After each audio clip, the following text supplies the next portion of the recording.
కుత్బుల్లాపూర్లోని Dundigal GHMC circle ఆఫీసులో ACB అధికారులు తనిఖీలు చేపట్టారు. 20 మంది సిబ్బందితో కలిసి సోదాలు చేశారు. Hyderabad city range DSP Sridhar 5 నెలల్లో అనుమతులు లేని భవనాలకు నోటీసులు ఇచ్చారని టౌన్ ప్లానింగ్ అధికారులు తెలిపారు. అయితే వారిపై చర్యలు తీసుకోకుండా బిల్డర్ల దగ్గర సర్కిల్ చైర్మన్లు డబ్బులు వసూలు చేస్తున్నారని సమాచారం వచ్చింది ఏసీబీకి.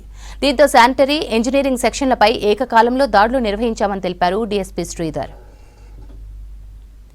దుండిగలి మున్సిపాలిటీ మీద కొన్ని కంప్లైంట్స్ వచ్చాయి. ఈ మధ్యలో కొన్ని ఇర్రెగ్యులారిటీస్ అనేటివి ఇక్కడ గమనించాము.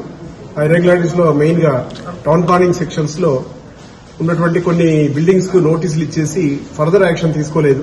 అది చాలా టైం గడిచిపోయింది. ఒక 2-3 వాటికి మాత్రం యాక్షన్ ఇమీడియట్లీ తీసుకున్నారు.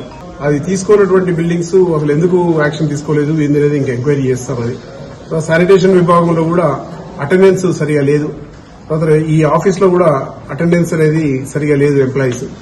ఇంకా ఫర్దర్ ఇర్రెగ్యులారిటీస్ అన్ని కూడా వెరిఫై చేస్తాము.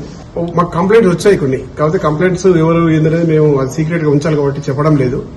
అది ఏ విభాగం మీద వచ్చిందని కూడా ఆ కంప్లైంట్స్ ఆధారంగా ఇప్పుడు కూడా ఫర్దర్ గా ఎవరైనా ఏమైనా కంప్లైంట్ ఉంటే ఇది ఒక్కరోజే సర్ప్రైజ్ చెక్ ఇక్కడ చేస్తాం. కానీ ఇది ఫర్దర్ గా 6 months 1 year దాకా మా దగ్గర కంటిన్యూ అవుతుంది ఇన్వెస్టిగేషన్.